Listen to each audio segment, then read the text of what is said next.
Transformers reviews, tech and the news, whatever else I use as a muse. Hit subscribe, I appreciate the views. Influences interest on YouTube. What's going on, people? This is Inflewence, and I'm back today with a review on the Oculus Quest 2.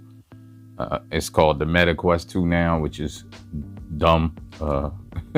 Just to say, this is going to confuse people. I don't know why Facebook did that, but they're trying to rebrand them to Meta, so that's why they're doing that with the metaverse and all that other stuff. But let's get to it. You know, I don't like to wait doing reviews. I don't like to lollygag on everything. So let me just tell you off the bat, if you're new to VR, you never played VR before, ever, and you think about getting this, get it.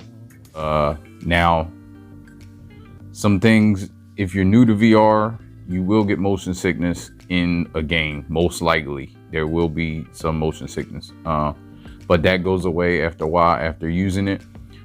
Just as soon as you get motion sickness, as soon as you feel it, stop playing and then go back in it and then keep going.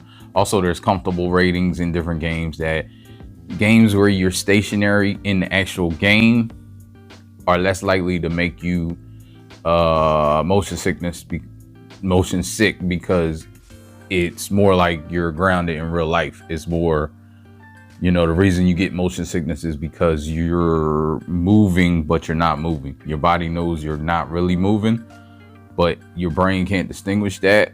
So in VR, it looks like you're moving. So games where you're actually moving, you get more motion sick. It's just the science of it. Anyway, so that's not the real beginning intro to what I wanted to do, but I just wanted to give some people like that are brand new. Like, I'm just people coming here maybe trying to figure out if they want to buy this or not. This is probably the cheapest, best way to get into VR. No wires, no nothing, standalone. It's not the best system by far. There's a lot of systems out there that use PC VR. You can use PC with this as well. There's some other stuff, but if you just want to jump into VR, just don't know anything about it, buy this machine.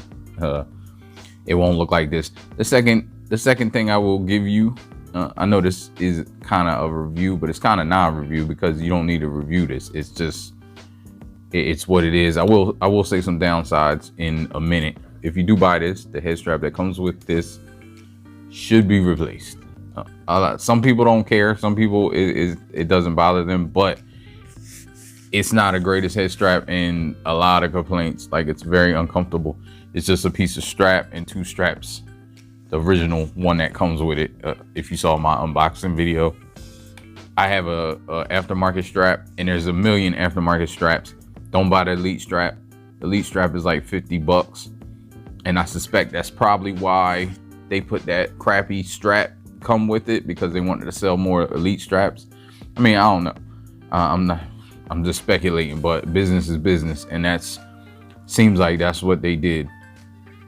But you can get a $35 strap, you can get a $20 strap, you can get a $9.99 little add-on to the strap that makes it a whole lot better than how it comes. So I suggest you do that, and maybe in a future video I'll show some accessories. So yeah, you get the controllers. I think these are some of the greatest controllers in the game. They're the normal controllers that even more expensive VR uses. Not exactly, but it's kind of like the hand tracking controllers. This does do hand tracking itself. If you're in a bright enough space, you have a lot of lights, it can track your hands, which is really weird. It's not perfect, but the negatives is, off the bat, like I said, the strap is a negative. It's not super comfortable, so I would get an aftermarket strap. Also, the face liner, you need to change that from that foam. The foam irritates people's faces a lot, and it irritated mine. It might not irritate yours, but it does suck up sweat. So if you're playing either a fitness game or something of that nature where you're sweating, which there are a lot of active games you do sweat, even if you sweat a little bit, if you have the foam instead of the silicone, it just sucks up the sweat and it gets nasty. Especially if you're trying to share this with people. I don't share this really. So it's not, sucking up the sweat isn't as important as the fact that that thing gets nasty from sucking up the sweat and it irritates my face. So that's more important to me, to put the silicone. And this is a actually aftermarket silicone rubber on. One thing, the field of vision is a negative. I think you only have 90 degrees, I think, which if you're new to VR, you understand, or you don't understand what that is. So that's when you're looking in, you can see the black on the sides. Some headsets have 180, some headsets have larger field of visions, so you can't see that black on the side, and it kind of takes you out of the VR experience. If you're new to VR, it's not gonna bother you because you're new, like you don't know. I've used headsets that have a wide field of vision, so it looks like you're actually in the world and it doesn't break you out. Like you can't see no black, like unless you like really look, and unless you're in there, you'll understand what I mean. VR players understand what I'm talking about. But yeah, this has a narrower field of vision than other VR headsets, and so you're going to see black on the side. Like I said, it doesn't bother me that much. It does take me out of the experience sometimes with certain games, but I don't think anybody brand new to this, it would. Battery life is kind of a negative because it lasts about 2 hours. Now there's things you can get. I have a battery pack, which is just a rechargeable pack. You can actually use any, and they have a number of actual battery pack head straps as well. But without the battery, you get like 2 hours. So you have to charge this up often. And in the beginning, you're probably not going to play 2 hours because you're either going to, if you're new to VR, you may get motion sickness and you might want to stop, or you just, it may be uncomfortable for you, like as far as having this on your face. So 2 hours is fine in the beginning, I believe. But then once you start getting into games that are a little more fun and a little longer, and when you get into like the metaverse and the venues and Horizon, what is it? Like where you can watch, it's venues where you can watch basketball games and concerts and stuff. And those are usually longer than 2 hours. So you are sitting there, and if you got a comfortable strap, you're comfortable. Like you can be in VR for longer than 2 hours. There's a lot of experimental features that some people don't know about. You can hook up earbuds. I always use earbuds. Sometimes they're not the greatest as far as sound. Like it doesn't transmit sound as good. I haven't gotten too much of a delay on most stuff. I know in big screen, some of the broadcasts, and you don't know what I'm talking about if you never use this. Big screen is like a movie theater type of app where you can go in and there's other people there and you can go in different movie theaters. Then you have broadcast, people who broadcast. Maybe I'll do another video on some apps that I like. That will be one of them, because people can broadcast from their computer different movies. So you got people in there, like right now they're broadcasting No Way Home. Like you can go in there and it's actually good copies. I don't know how they got those copies, but there's different things like that where people can actually broadcast their own content and make a movie theater and everybody can come. The issues in big screen with the earbuds, when I take them out and use the actual headset, the actual speakers on the side, sounds a little better and it's synced up better. But yeah, you can go to experimental. There's a spot where experimental features, and you can pair any Bluetooth headset, and that's great because I didn't know that at first. I thought you only had to use this or a wired. It does have a wired jack on the side here, so you can use a regular wire headset as well. Less wires the better for me. I've had many VR sets and I don't like wires as much, but we all know it takes USB-C to charge, and that's good because there's 50 million USB-C cords around my house. Do lose tracking at times. If it's too dark, you'll lose tracking. And there's other reasons that you might lose tracking.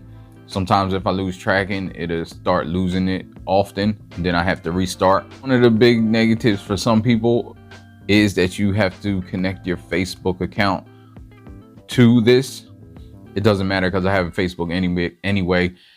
And I mean, they're tracking you through your phone, and you're doing everything through your phone anyway. If you have it on your phone, it's a wrap. So I wouldn't worry about connecting it to this. Like, people are like, oh, they want to control everything.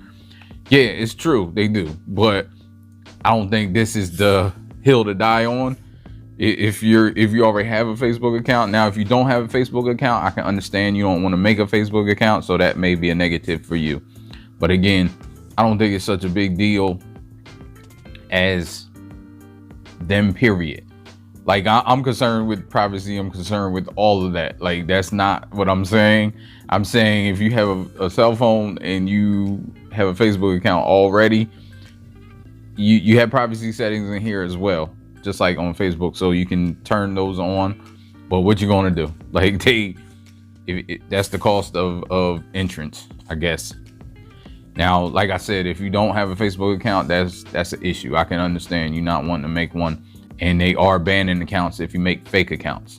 They are banning you, and this will essentially become a brick because you can't use it. When you're in public spaces where there's other real people, they're avatars, but they're real people. Like, in real life, they have the Oculus just like you. So when you're in those spaces, people can report you. And I've heard, I kind of find it hard to believe that people are getting reported so much, just because I do know it happens. Like, people are going to report you. But there are a lot of people talking about, like, they've been banned like 5-6 times from different spaces. After a while, you got to realize, like, there's not a lot of people just reporting just to report. They also, once you report, they record the video like in there.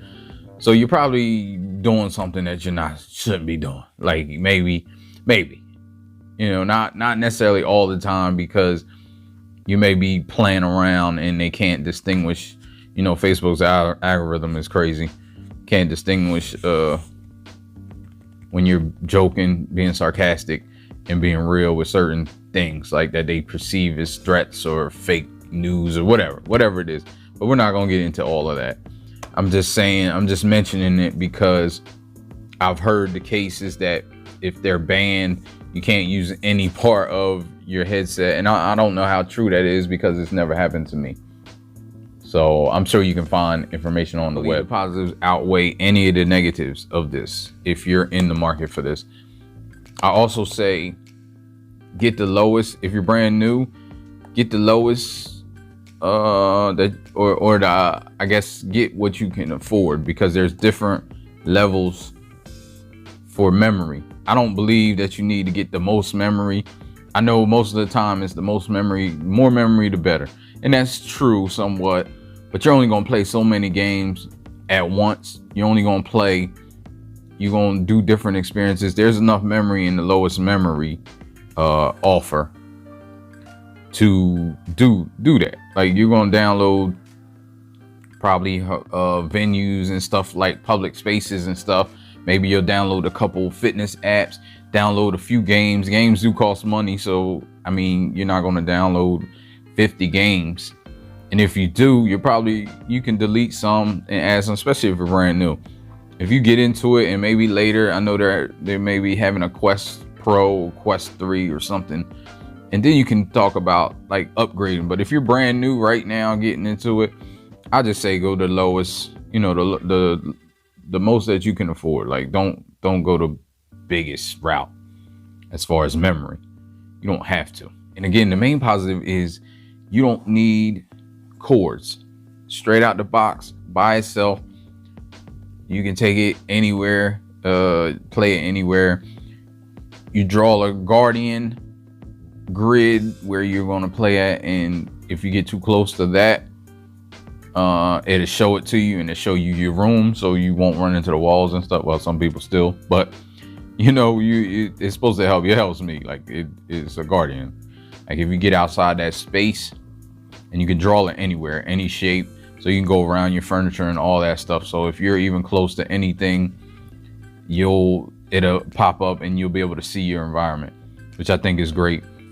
And to have a standalone machine It's pretty powerful for it being standalone. Everything's in here, and I really highly recommend it. And if you do get one, hit me up. All right, so this has been Inflewence, and just my little review, little ranting review of the Oculus Quest 2 or the Meta Quest 2, whatever it is. All right, thank you for watching. Ain't no, life ain't no, life ain't no, life ain't no. As long as you alive, you can give another try and take it real high if you want.